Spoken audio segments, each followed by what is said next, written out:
Salut, je vais te montrer comment déterminer une intensité à partir des charges. Premier exemple, calculer l'intensité d'un courant électrique d'un dipôle traversé par 624 fois 10 puissance 18 électrons chaque seconde.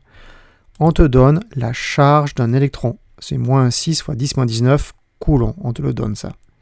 Maintenant, la formule évidente qu'il faut connaître, c'est que l'intensité grand I, c'est égal à la charge divisée par la durée. Ici, tu vois, tu as une section d'un fil de cuivre, par exemple. Tu vois que les électrons se déplacent, ce sont les porteurs de charge. Donc, plus il y a de charges qui se déplacent dans un temps court, plus l'intensité est importante. L'intensité, c'est un débit de charge. On arrive à l'exercice. Ici, on cherche l'intensité.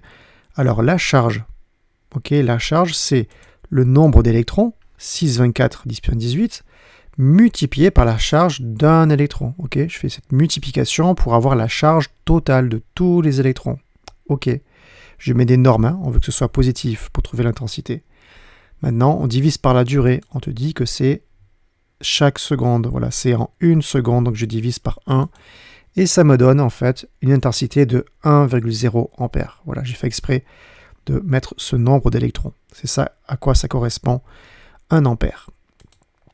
Deuxième exemple, maintenant on te demande, c'est l'inverse, de calculer combien d'électrons traversent en 1 milliseconde une section de conducteur pour un courant de 16 ampères. On a toujours la charge d'un électron. Je sors ma formule.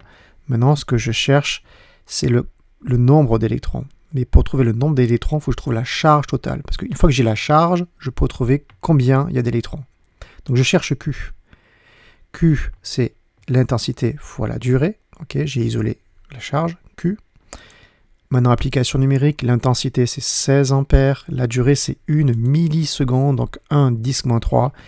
Et ça me donne 16 10-3 coulombs. Et maintenant, pour trouver le nombre d'électrons qui apportent cette charge, je vais faire une simple division. Le nombre d'électrons, c'est la charge totale divisée par la charge d'un seul électron. Donc maintenant, voilà, je mets le résultat que j'ai eu tout à l'heure, divisé par la charge d'un électron, tout ça en positif, ça me donne 1,0 fois 10 puissance 17 électrons. Voilà, on ne sait pas trop ce que c'est ce nombre, juste j'ai décomposé en puissance de 10, ça fait 100 millions de milliards d'électrons chaque milliseconde pour avoir 16 ampères. Voilà, donc ça c'est une formule très importante, il faut savoir la manipuler, faire attention aux unités comme d'habitude. Voilà, si ça t'a aidé, n'hésite pas à t'abonner pour dire merci, un petit pouce en l'air et à la prochaine.